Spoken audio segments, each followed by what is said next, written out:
അസ്സലാമു അലൈക്കും വറഹ്മത്തുള്ളാഹി. വഅലൈക്കും അസ്സലാം വറഹ്മത്തുള്ളാഹി. അൽഹംദുലില്ലാഹി വസ്സലാത്തു വസ്സലാമു അലാ റസൂലില്ലാഹി വഅലാ അലിഹി വസ്സഹബിഹി അജ്മഈൻ. ഇന്ന് നമുക്ക് എളുപ്പത്തിൽ പഠിക്കാവുന്ന ഒരു ബെയ്ത്ത് പഠിക്കാനാണ്. അതിന്റെ തുടക്കം എങ്ങനെയാണെന്ന് വെച്ചാൽ നമുക്ക് ഈ അക്ഷരങ്ങൾ ആദ്യമേ ഒന്ന് മനസ്സിലാക്കിയിരിക്കണം. അതിന്റെ പദങ്ങൾ പഠിച്ച് നമുക്ക് പെട്ടെന്ന് ഓർമ്മ വരും ഇതൊക്കെ. അപ്പോൾ ആദ്യം നമ്മൾ പഠിക്കുന്ന ബിസ്മില്ലാഹിർ റഹ്മാനിർ റഹീം. ഇഖ്റ എന്നുള്ള നമ്മുടെ പുസ്തകത്തിൽ ഇഖ്റ എന്ന് പറഞ്ഞാൽ അറിയാലോ, വായിക്കുക. അപ്പോൾ വായനാശി പരിശീലനത്തിനുള്ള പദങ്ങളാണിത്. ഇത് നമ്മുടെ കുട്ടികളെയൊക്കെ എന്ത് ചെയ്യുക, ഇങ്ങനെ ഒന്ന് പഠിപ്പിച്ചാൽ നമുക്ക് പെട്ടെന്ന് എന്താ ഒരു പദങ്ങൾ ഓർമ്മ വരും. ആദ്യത്തെ റബ്ബി എന്നുള്ള ഇത് കണ്ടല്ലോ. അടുത്തത് ഇലാഹി. എങ്ങനെയാണ്? ഇലാഹി. അടുത്തത് ആത്തിനി. എന്താണ്?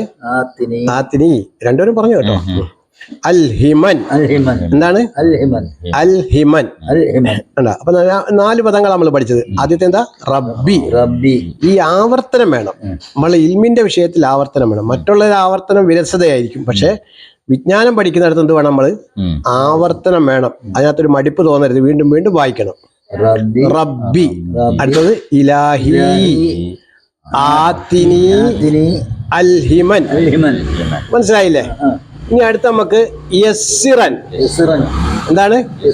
യസ്സിറൻ. സീന് ശബ്ദം വന്നാണ്ടോ? അപ്പൊ സീന് ശബ്ദം വരുമ്പോ ഇത് നമുക്ക് ഓർമ്മ വേണം. ഇതാണ് സലാമു അലൈക്കും, അസ്സലാമു അലൈക്കും. സീന് ശബ്ദം വരണ്ടേ അല്ലേ? അസ്സലാമു അലൈക്കും അല്ലേ?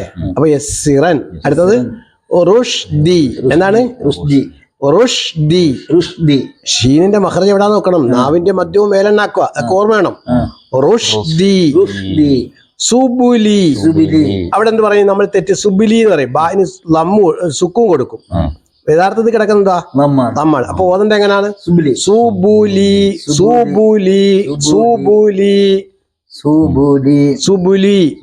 അടുത്തത് ബിശ്രി. എന്താണ്? ബിശ്രി. അടുത്തത് അന്ത. നമ്മള് അറബി പഠിക്കുമ്പോഴേ കുറെ നിയമങ്ങൾ പഠിക്കുന്ന ഓർമ്മ വേണം. എങ്ങനെ? അറബി പഠിക്കുമ്പോൾ എന്ത് ചെയ്യണം? അക്ഷരങ്ങൾ പുറപ്പെടുന്ന സ്ഥലവും പിന്നെന്ത് പഠിക്കണം? സൗണ്ട് സിസ്റ്റവും ശരിയാക്കണം. നമ്മൾ പറഞ്ഞില്ല, അറബി പഠിക്കുമ്പോൾ ഒന്നാമത് ഓർമ്മ വരേണ്ടത് എന്താണ്?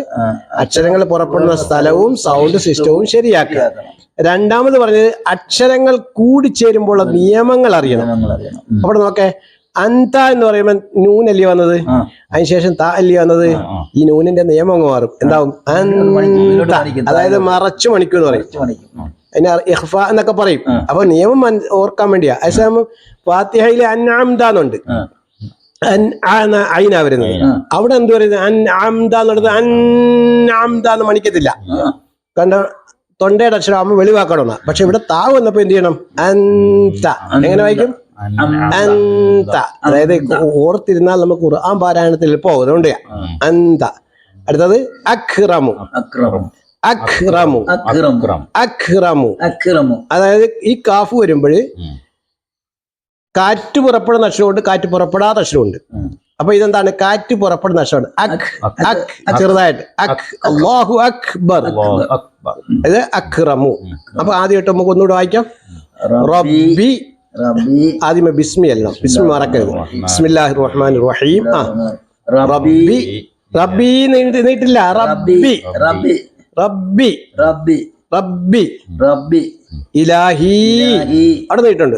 ആത്തിനി, അൽഹിമൻ, യസ്സിറൻ, റുഷ്ദി, സുബുലി, ബിശ്രി, അന്ത, അഖ്റമു. ഇനി ഇൻഷാ അല്ലാഹ് ഇതിന്റെ ബൈത്ത് നമ്മൾ ചെല്ലാൻ പോവാ. നോക്കിക്കോ. യാ ഇലാഹി അന്ത റബ്ബുൻ അക്റമു. എങ്ങനെ ഓതിയത്? യാ ഇലാഹി അന്ത റബ്ബുൻ അക്റമു അൽഹിമൻ റുഷ്ദി ഇലാഹി അന്ത റബ്ബുൻ അക്റമു. ദാവൂദ് അൽഹിമൻ റുഷ്ദി ഇലാഹി അന്ത റബ്ബുൻ അക്റമു യസ്സിറൻ സുബുലി ഇലാഹി അന്ത റബ്ബുൻ അക്റമു ആതിനി ബിശ്രി ഇലാഹി അന്ത റബ്ബുൻ അക്റമു ആതിനി ബിശ്രി ഇലാഹി അന്ത റബ്ബുൻ അക്റമു. നമ്മൾ നേരത്തെ പറഞ്ഞ പദങ്ങളെല്ലാം ഇതിനകത്ത് വന്നു. കണ്ടോ, യാ ഇലാഹി വന്നു അല്ലേ? ഇലാഹി നമ്മൾ കണ്ടില്ലേ, യാ ഇലാഹി കണ്ടു. പിന്നെ അന്ത റബ്ബുൻ, അവിടെ റബ്ബി എന്നൊക്കെ പറഞ്ഞില്ലേ, അക്റമു. പിന്നെ അൽഹിമൻ, റുഷ്ദി. അപ്പൊ ഇതെന്താ, നമ്മൾ ഇത് വെച്ച് നമുക്ക് എന്താക്കണം, ഈ ബൈത്തിനൊരു ഈണം ഉണ്ടാക്കണം. ആദ്യമേ നമുക്ക് ഈണം വരത്തില്ല. എന്തുകൊണ്ട്? അത് പാടി പതിഞ്ഞെങ്കിലേ ഈണം വരുത്തുന്നു നല്ലോണം. അപ്പൊ നല്ല ശബ്ദത്തിലൊക്കെ എന്ത് ചെയ്യണം, പറഞ്ഞ് ശീലിക്കണം. നമുക്ക് ഒന്നുകൂടെ നോക്കാം. യാ ഇലാഹി യാ ഇലാഹി അന്ത റബ്ബുൻ അക്റമു അൽഹിമൻ റുഷ്ദി ഇലാഹി അന്ത റബ്ബുൻ അക്റമു യസ്സിറൻ സുബുലി ഇലാഹി അന്ത റബ്ബുൻ അക്റമു ആതിനി ബിശ്രി ഇലാഹി അന്ത റബ്ബുൻ അക്റമു. ഇത് അള്ളാഹുവിനെ നമ്മൾ വളരെ പുകഴ്ത്തുന്ന കുറെ പദങ്ങളാണിത്. മനസ്സിലായോ? നമുക്ക് മനസ്സിന് ഈ എളുപ്പം നമുക്ക് പഠിക്കാൻ വേണ്ടി നമ്മുടെ മനസ്സിന് സന്തോഷവും അതേപോലെ തന്നെ ഈ പഠനത്തിന്റെ എളുപ്പമാർഗങ്ങളും അതൊക്കെ നമുക്ക് ലഭിക്കുന്ന വലിയൊരു ദുആയാണിത്. അപ്പൊ ഇൻഷാ അല്ലാഹ് അല്ലാഹു തആല നമ്മുടെ എല്ലാ പ്രവർത്തനങ്ങളും സ്വീകരിക്കുമാറാകട്ടെ. നാഫിഅ ഇൽമ നൽകി അല്ലാഹു തആല അനുഗ്രഹിക്കുമാറാകട്ടെ. അസ്സലാമു അലൈക്കും വറഹ്മത്തുള്ളാഹി.